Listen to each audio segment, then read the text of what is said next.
Hello, my name is Marianne and I'm an alcoholic. I'd like to welcome you to Recovery in Action Life on Life's Terms.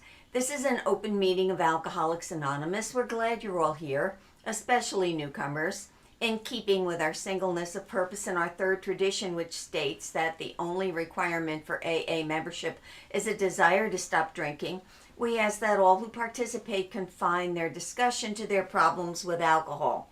This is an open big book step study meeting where we discuss the 12 steps of recovery as they're written in the Big Book of Alcoholics Anonymous with the focus on their application in everyday life and recovery. This is the 8th session of the 5th cycle of the workshop that was presented on March 23rd, 2024, where we completed step 7.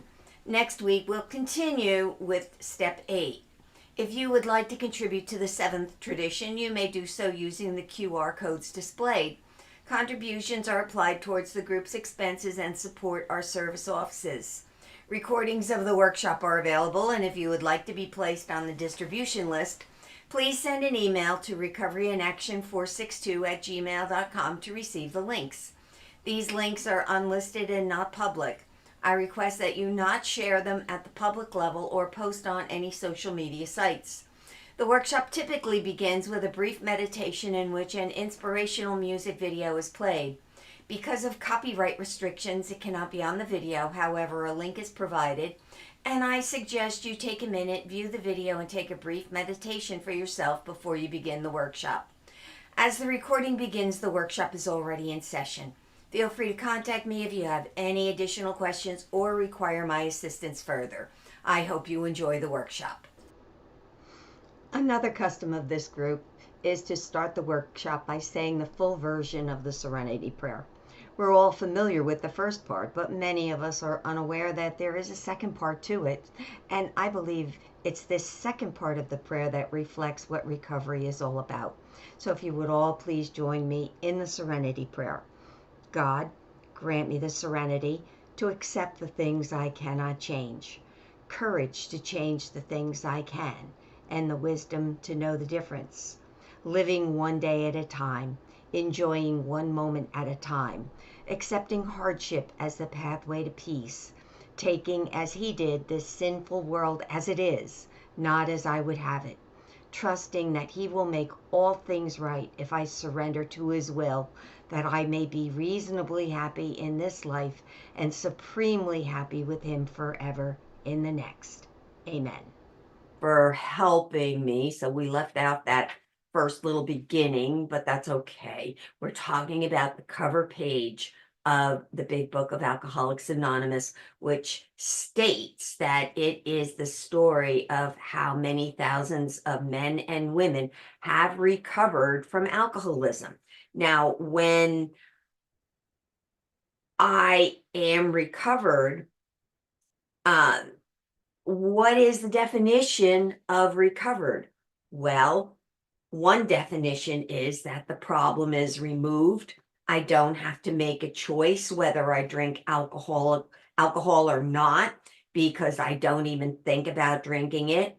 I automatically turn to God instead of alcohol when I'm upset. It's no longer an option to solve any of my problems. Selfishness and self-centeredness are gone. I'm no longer angry, fearful, or harmful. My old destructive ways of thinking and acting have been replaced by new and peaceful ones. So this is a pretty good definition. It doesn't seem to be like it's a bad way to approach life. The 10th step promise, which is on page 84 of the Big Book, becomes a way of life. It states, and we have ceased fighting anything or anyone, even alcohol, for by this time sanity will have returned. We will seldom be interested in liquor. If tempted, we recoil from it as from a hot flame. We react sanely and normally, and we will find that this has happened automatically. We will see that our new attitude towards liquor has been given us without any thought or effort on our part. It just comes. That's the miracle of it. We're not fighting it. Neither are we avoiding temptation. We feel as if we've been placed in a position of neutrality, safe and protected. We've not even sworn off. Instead, the problem has been removed. It does not exist for us. We're neither cocky nor are we afraid. That's our experience. That's how we react so long as we keep in fit spiritual condition. Then when we go to page 27, it defines recovered as ideas, emotions, and attitudes, which were once the guiding forces of the lives of these men, are suddenly cast to one side, and a completely new set of conceptions and motives begin to dominate them. Then, when we go to the spiritual experience in the appendix, it gives a description of recovered as a personality change sufficient to bring about recovery from alcoholism has manifested itself among us in many different forms. And then to jump to the forward to the first edition, it states that we of Alcoholics Anonymous are more than 100 men and women who have recovered from a seemingly hopeless state of mind and body. To show other alcoholics precisely how we have recovered is the main purpose of this book. It later goes on to say that the only requirement for membership is an honest desire to stop drinking. However, the desire to stop drinking is not the only requirement to become recovered. There's other things involved, such as being willing and actually doing everything that the big book says to do. And I don't get involved in the whole conversation about recovering versus recovered. As far as I'm concerned, the book states in numerous places that we have recovered. And it gives a description of what that means. So, what we've done now is we're actually where we are is in the middle of the 7th step. So we're going to do a review, because this, I believe, is I forget exactly. I think we're at session number 7 or 8. I can't recall off the top of my head. I wrote it down, but I don't have it in front of me, of this this cycle. And what we do is we continue the cycle, which is part of the reason why you're able to go back and look at the videos for all the way back to the beginning. So just as a quick review, we did step 1, where we admitted that we were powerless over alcohol, that our lives had become unmanageable, that personal admission, that self-knowledge. We understand that. But as a real alcoholic, the only thing that self-knowledge does is make me realize that I cannot take one drink without being physically driven to take one drink after another. This then allows me the opportunity, if I'm spiritually fit, to pass on that first drink. And I can only do this on a continuous basis if I'm connected to my higher power. And Bill Wilson, in his story, became very painfully aware that self-knowledge wasn't enough to stay sober. It just, he knew it. He knew what he was doing. And that is very clear in his story. So step 2 now came to believe that a power greater than ourselves could restore us to sanity. We went through looking at finding our conception of a higher power. And again, everybody has their own conception of who and what their higher power is. It doesn't say that you have to believe in the same higher power as anybody else, but you need to be able to acknowledge that you can't do it, and there's a power greater than you that can restore you to sanity. And what the sanity is that it's talking about in the 2nd step is not all of the stupid things that we do when we're drinking. The insanity of the second step is that we pick up the first drink. And when we pick up that first drink, we don't have any alcohol in our system because it's the first drink. That's the insanity. The insanity is picking up the first drink when we're sober when we do it. We're sober when we pick up that first drink. So the insanity is I don't pick up that first drink. I live a sober life today. And the way I do that is step 3. I made a decision to turn my will and my life over to the care of God as I understood him.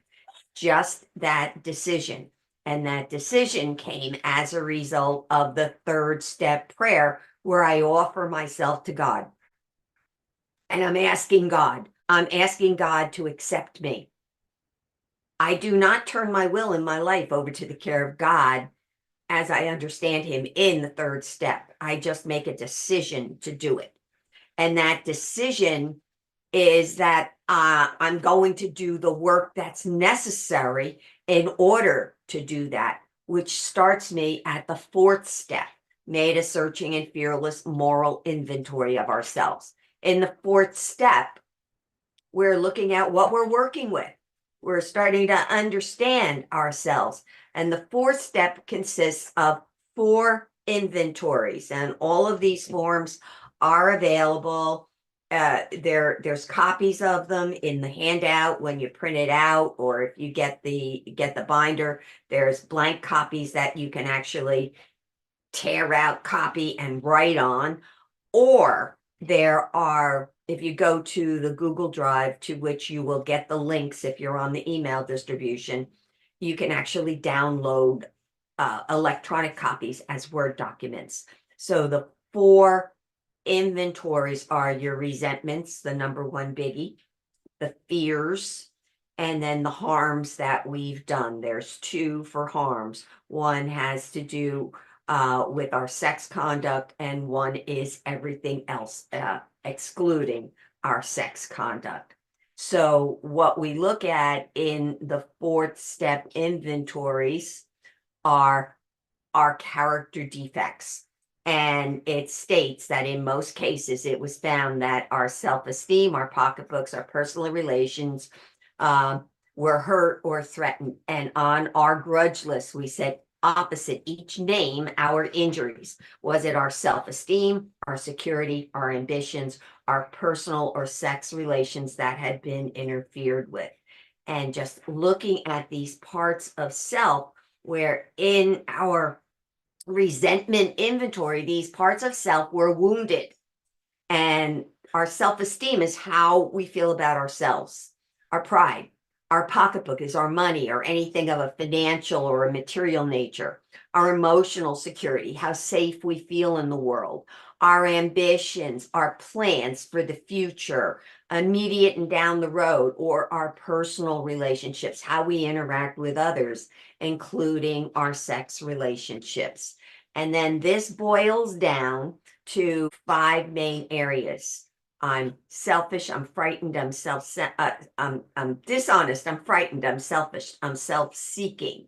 And we're looking at all of these areas. We're looking at where we had been these things, and now we're looking at where we're to blame. And these 5 main character defects come through in that I'm selfish. I want to keep what I have and I want things done my way. I'm dishonest. I'm a liar, a cheat, and a thief. I'm self-seeking. I want more than I have right now. And I'm frightened and I'm inconsiderate. So these are the main character defects that we're dealing with. And then these character defects actually branch off into other character defects. So we have a list of some additional character defects, which we went over. And we use these on the inventory forms, which of course we went through. Then when we had all of our inventory forms complete, we looked at all of our character defects, and that brought us to step 5, admitted to God, to ourselves, and to another human being the exact nature of our wrongs. This is where we sit down with our sponsor and go over these character defects. So we have them now. We've talked about it. And next we're at step 6. We're entirely ready to have God remove all these character defects. And then the thing that we had to remember in step 6 is we're reading over the list of character defects that we have, and then we have to ask ourselves, do we want them removed?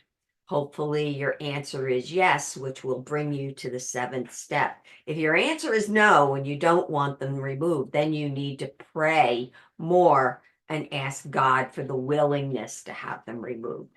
But in step 7, which we were about midway through last week, so I'm going to just do a little review of what we covered last week, and then we'll jump into the new stuff. But in step 7, this is the step where we actually start doing some of the stuff. This is where we actually start to change in step 7, because we're humbly asking God to remove our shortcomings. We're saying the prayer, my Creator, I am now willing. I'm now willing. I know what my character defects are. I went over them. I know that I'm selfish. I'm self-centered. I'm a liar. I'm a cheat. I'm a thief. I've done all that stuff. I sat down, and now I want to get rid of this. I don't want to be a thief anymore. I don't want to be a liar anymore. And we had the defect asset list where we actually sat down and we listed the character defect. And then we looked at the asset, the opposite of it. We talked about how to pray. We did all that we did those things. So now we're looking at my Creator. I am now willing that you should have all of me, the good and the bad. The good is, yeah, I'm a pretty good person. The bad is selfish. I'm a liar. I'm a cheat. I'm a thief. I'm inconsiderate. I only care about me. So this is the bad stuff. And I pray now that you remove from me every single defective character which stands in the way of my usefulness to you and my fellows. Grant me strength as I go out from here to do your bidding. Amen. So remember, the decision to turn your will and your life over to the care of God as you understood him, you made that in step 3. Steps 4, 5, and 6 is where you start the footwork towards turning your will and your life over. And in step 7, we continue that footwork. This is where we give God permission to mold us into who he wants us to be. And this is where it can get crazy because we can't really focus on those things. So then when we did that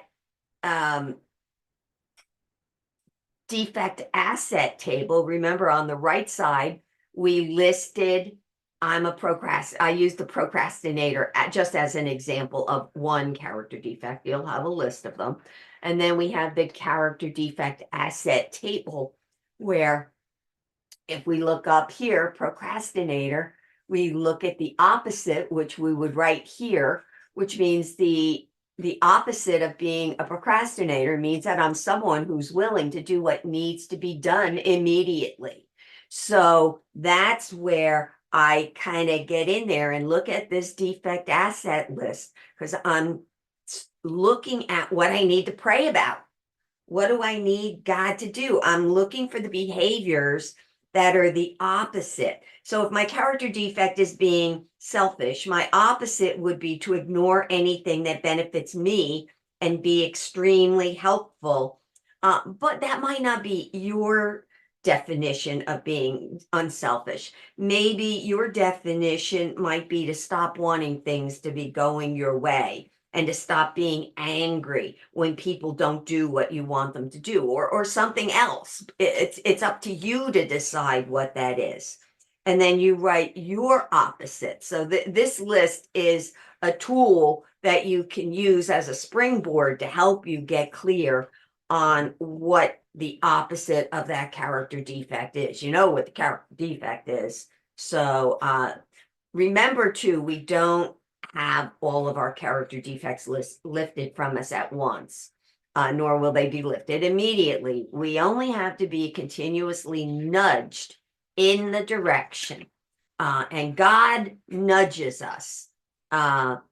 The way we get nudged each morning, you want to say in your morning prayers, please, God, stop me from being, and then you put that character defect in there, and teach me to be the character opposite. And you would do this for each one of your character defects. So you've got that defect asset list. So you can go through that list and you could say, okay, God, please stop me from being a procrastinator and teach me to be someone who does what needs to be done immediately.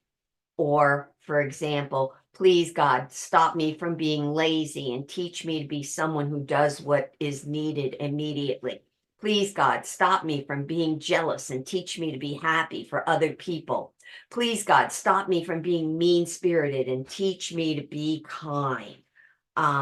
Then throughout the day, whenever the character defect crops up, which it will, immediately stop, take a deep breath, ask God to stop you from being the character defect and teach you to be the opposite, actually naming the character defect and its opposite.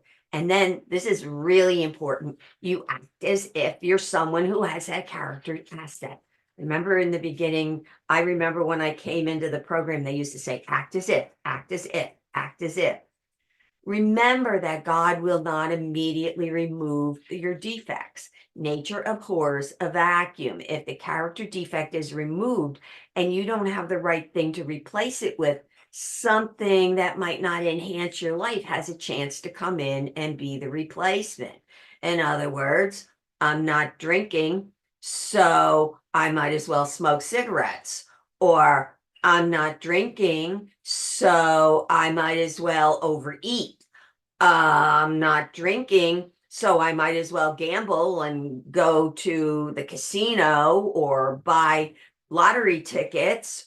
Or I'm not drinking, so I can have this relationship and cheat on my spouse because they don't understand me, and I'm not drinking, so I'm entitled to this. Anything that might be a rationalization, if the character defect is removed and you don't have the right thing to replace it with, you could find yourself, in fact, you could end up in another 12-step program. That happens. People find that they start doing other things. They tell themselves, well, I'm not drinking, I can do this. I'm not drinking, I can do that. I'm not drinking, I can run up my credit cards because I deserve it. I'm not drinking. So these are things that might not enhance our life. So what you want to do is pray that God gives you a positive opposite so that you don't have open yourself up to some of these other areas which may not enhance your life. That is not sober living. That is not sober living. So remember that God will give you many opportunities to practice your character assets. When he thinks that you've learned enough and practiced the opposites enough, then he'll remove that character defect. The use of step 7 in step 10 is where the remaining character defects get removed. See, when we do these steps 1 through 9, we're cleaning up the wreckage of our past. Step 10 has that word continued in there. This is a lifelong process. We don't stop doing this. This is what we're talking about once we get to step 10. Step 7 starts the process, and some character defects may be removed or diminished within a very short period of time after starting step 7. The use of step 7 in step 10 is where the remaining character defects get removed over time. And time takes time. Now, what happens is, to explain this and go a little bit deeper, Most of us live our lives shaped by our habits. A habit is a past action that's repeated often enough that it becomes automatic. We have certain habits that we learned in our family of origin. In my case, I grew up in my family of origin. My father was a very violent, abusive alcoholic. So I grew up thinking, well, that's what you do when you're a grown up. You drink and you get mad and you yell at people and you abuse people because that's the way life is. Well, that was a habit that got started, and it happened often enough that it becomes automatic. It works in our unconscious. And what happens with us alcoholics is we have, as part of all living beings, we have what's called the fight or flight response, which is a normal reaction to stress. Going back to prehistoric times, it's how we survived to get to this level of development. And in alcoholics, our fight or flight response gets triggered very easily. And because our character defects have been repeated so often, there are automatic, unconscious response to having a part of ourselves hurt, threatened, or interfered with.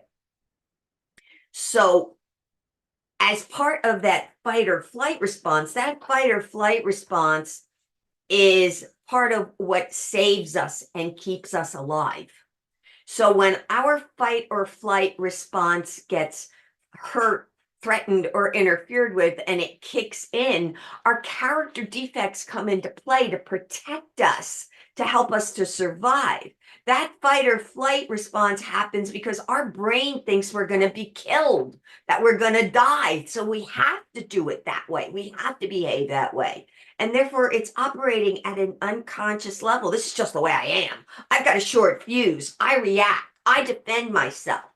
But when these come into play to protect us, it may have been appropriate at a particular point in our lives. So, for example, when I was a little girl growing up with an alcoholic father, I had to learn to be a good little girl and be cute and be nice and watch what came out of my mouth, because if I didn't, I would get smacked or I suffered some sort of a consequence.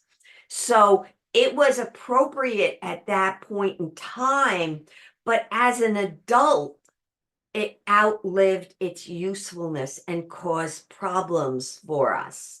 And that's what happens. Those character defects, for example, me being a people pleaser, I kept my true feelings to myself. I was dishonest because I didn't want you to know what I really thought, what I really felt, because I had to keep a happy face and make everybody like me. See, these were the ways that I was taught. And as we're taught when we first come into the program, we have to take responsibility for ourselves, our sobriety, our circumstances. We have to learn to be proactive and not reactive. And it's important to understand the difference between the two. And this is where I go into non AA work, but it's the book entitled The 7 Habits of Highly Effective People by Dr. Stephen Covey, because it has to do with leadership concepts, but it fits really well in here for us alcoholics, because we need to be able to understand the difference between being reactive. Remember, as alcoholics, we react. We react to people, places, things. We use the term, they're pushing my buttons. I'm reacting to them pushing my buttons. That's a reaction.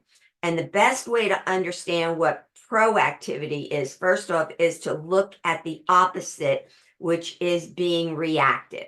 When I'm reactive, I get a stimulus. It's like when we go to the doctor and they hit us on the knee with that little hammer, we get an automatic knee-jerk reaction. So that when I'm reactive, I get the stimulus and it goes right to the response. It's as if the two are together. When we get distracted by things happening around us, we're basically conditioned to respond in a particular way to a particular stimulus.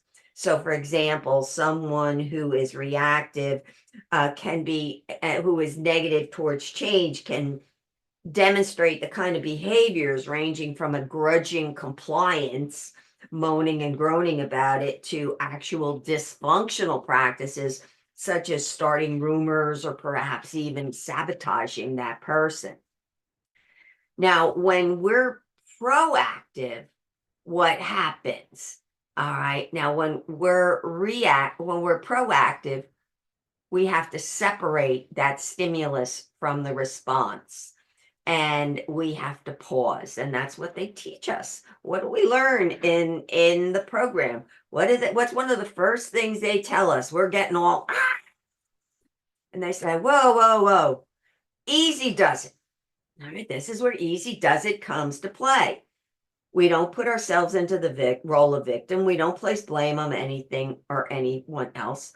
We're taught to separate that stimulus from the response, and then we replace that with a space in the center. And that space in the center is focusing on what are the things that I can do something about. And this is what Dr. Covey calls the circle of concern and the circle of influence. So when I look at this big circle, it represents everything out there in the universe that I can have a concern about, uh, and anything and everything.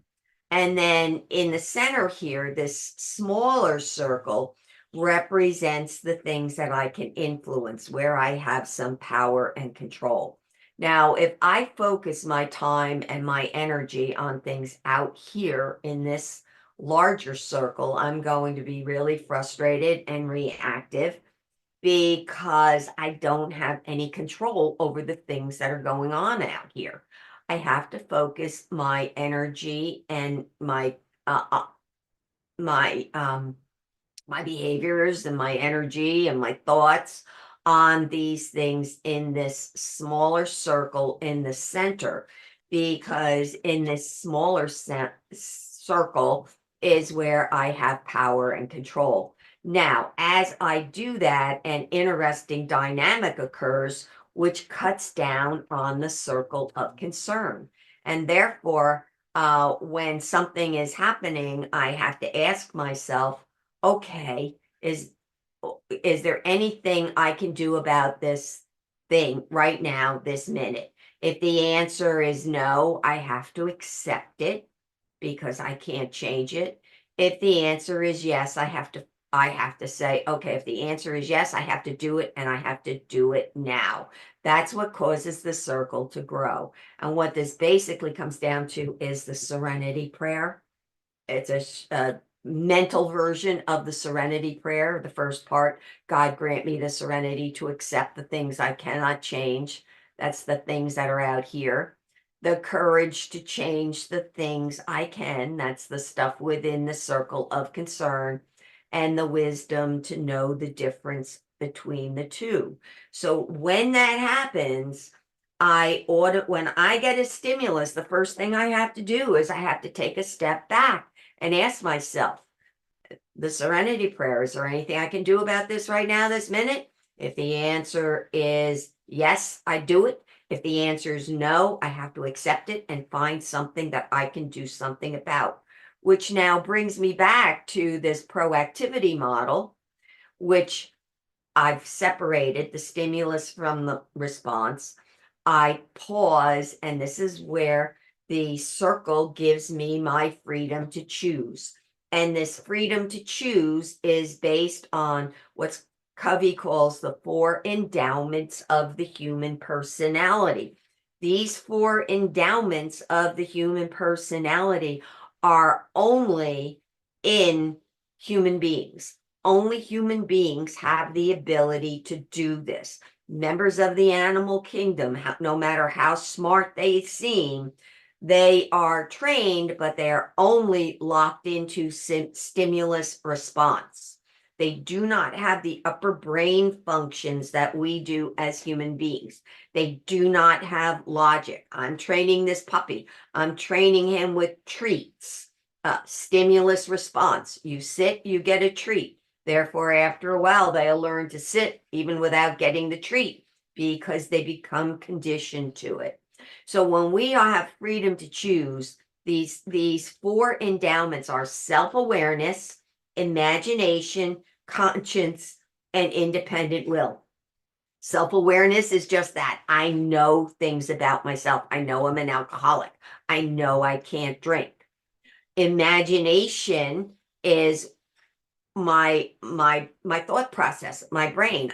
When I'm faced with a problem, I have imagination that helps me generate possible solutions to that problem. My self-awareness is I'm an alcoholic. I can't drink.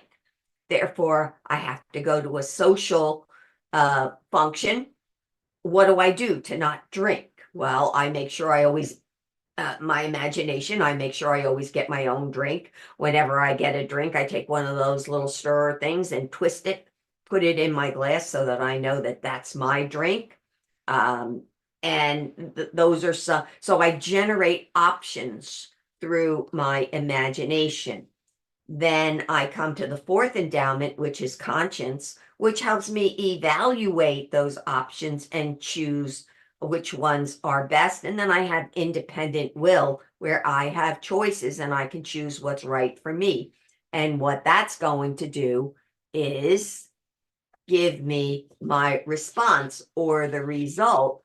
And what's really great about it is this is a serenity prayer. This is a model that just kind of breaks down the serenity prayer so that we can look at it from a different perspective, in that we don't have to react to circumstances around us. We have self-awareness, imagination, conscience, and independent will. And then we're looking for the things where we have power and control, the things that we can work on, the things that we can do, and we understand the things that we have to accept. Because we have no power and control over that. I have no control over the fact that I'm an alcoholic, but I have been taught what I need to do in order to get sober and follow these principles and learn these principles so that I never have to go through the horror and the pain of drinking again. It changes my lifestyle. It changes my attitude, the way I look at life.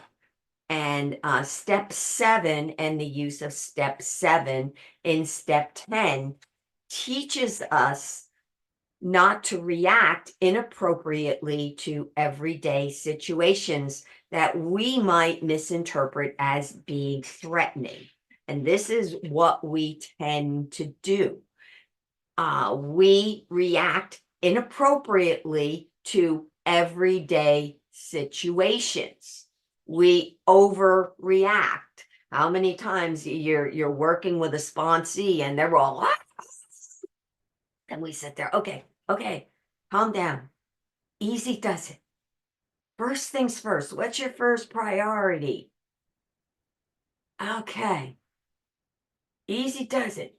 First things first. Now live and let live. You can't control what that person is doing. Okay.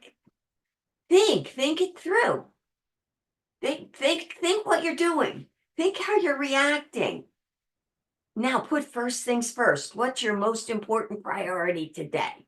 Because what we do as alcoholics, that fight or flight response is overly sensitive in us alcoholics. That's what they wrote about in the 12 and 12 when they found out and all of the alcoholics got their panties in a knot because the professional psychiatrists were telling them that they were very immature in their behavior. They're very childlike and overly sensitive. We overreact.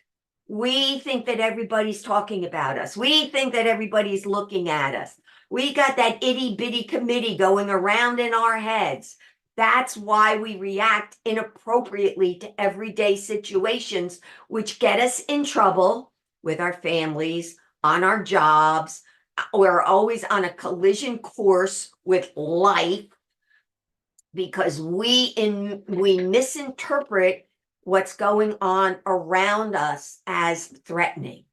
And what step 7 does is it teaches us the things that are unmanageable in our lives, the things that upset us, the things we're afraid of. All of these things are caused by our distortion of what's actually going on around us. Our giving more credit and attention to those things than they deserve. And then our character defects come into play because they're trying to protect us, because that fight or flight response is trying to protect us because at a certain level, we feel as if our life is in danger, which is why we react. But it's all happening unconsciously. And when we're finished with step 7, that's when we move on to steps 8 and 9 that we use to correct the wreckage of the past. Thank you so much for your participation. I hope you enjoyed the workshop, and if you have any questions, please feel free to contact me. And now, please join me in our closing prayer, which is St. Faustina's Prayer for Mercy. Eternal God, in whom mercy is endless and the treasury of compassion inexhaustible, look kindly upon us and increase your mercy in us, that in difficult moments we might not despair nor become despondent, but with great confidence submit ourselves to your holy will, which is love and mercy itself. Amen.